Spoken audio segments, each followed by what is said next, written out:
Hey guys, welcome to HowVerse. Today we will cover the issue we're having, no sound while recording screen on iPhone.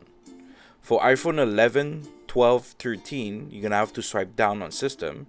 For iPhone SE, second generation and third generation, you're gonna have to swipe up. On the system, all you need to do is press and hold the record button. On this screen, you guys can actually see screen recording this video.